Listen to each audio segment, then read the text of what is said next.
আবার জাল হাদিস আছে প্রায় 3 লক্ষ। আমাদের বাড়িতে আছে প্রায় 10,000।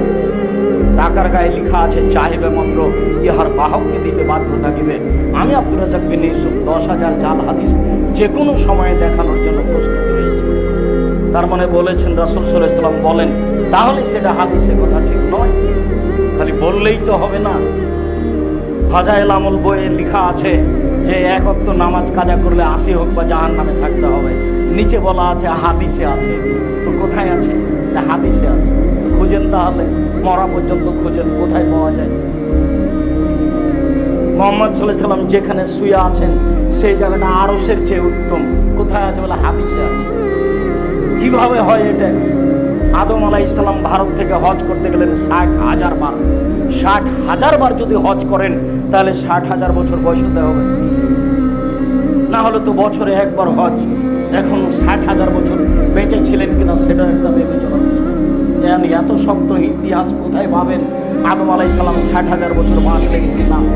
ঢোকার সময়তে দেখছেন যে গেটে লেখা আছে লা ইলাহা ইল্লাল্লাহ মুহাম্মাদুর রাসূলুল্লাহ। তো ফল খেয়ে নিয়ে ভুল করেছেন, 300 বছর ক্ষমা চাইলেন। এক পর্যায়ে বলছেন আদম, আল্লাহ 300 বছর ক্ষমা চাইলাম, ভুলের কারণে ক্ষমা তো হলো না। তো জান্নাতের গেটে লেখা আছে লা ইলাহা ইল্লাল্লাহ মুহাম্মাদুর রাসূলুল্লাহ। মুহাম্মদ অবশ্যই কোনো দামি মানুষ হবেন, নইলে আপনার সাথে কেন নামটা লেখা আছে? যাক, এখন আমি তার দোহাই দিয়ে ওয়াসিলা দিয়ে আমি ক্ষমা চাচ্ছি, তুমি আমাকে মাফ করো। তখন আল্লাহ বলছেন, আদম তুমি এমন একটা মানুষের নামে ক্ষমা চেয়েছো, এখন আর আমি ক্ষমা না দিয়ে পারছি না, যাও তোমাকে ক্ষমা করে দিলাম।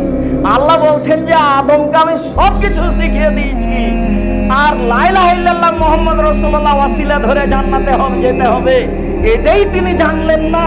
অথচ তিনি আদম সবকিছু জানেন। ধর্ম পাগল হয়ে গেছে।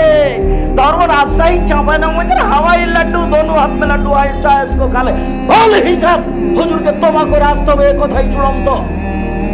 লা ইলাহা ইল্লাল্লাহ মুহাম্মদ রাসূলুল্লাহ ওয়াসিলা কে বলেছে? ওটা ওয়াসিলা নয়। রাসূল সাল্লাল্লাহু আলাইহি ওয়াসাল্লাম বলেছেন, মান কানা আখির কালামে লা ইলাহা ইল্লাল্লাহ ফাদা কালাল জান্নাহ। মানুষের মরার শেষ মুহূর্তে যদি শুধু লা ইলাহা ইল্লাল্লাহ হয় তাহলে সে জান্নাতে চলে গেছে। এ হাদিস সহিহ। এইটুকুই সহিহ, এই পর্যন্তই। বাকিটুকুর কথা মুহাম্মদ সাল্লাল্লাহু আলাইহি ওয়াসাল্লাম বলেন। তিনি বলেছেন, লাক্কানু মাউতাকুম লা ইলাহা ইল্লাল্লাহ। মরে মরে মরে মরে জান যায় যায় তাকে তোমরা স্মরণ করাও লা ইলাহা ইল্লাল্লাহ। লা ইলাহা ইল্লাল্লাহ বললে সে জান্নাতে চলে যাবে, এই কথা মুহাম্মদ সাল্লাল্লাহু আলাইহি ওয়াসাল্লাম বলেন। বাকিটুকুর কথা মুহাম্মদ সাল্লাল্লাহু আলাইহি ওয়াসাল্লাম বলেননি। রাসূল সাল্লাল্লাহু আলাইহি ওয়াসাল্লাম বলেন, আফদালু যিকরি লা ইলাহা ইল্লাল্লাহ। সবচেয়ে উত্তম জিকির হলো লা ইলাহা ইল্লাল্লাহ। তিনি এটুকুই বলেছেন, শুধু লা ইলাহা ইল্লাল্লাহ।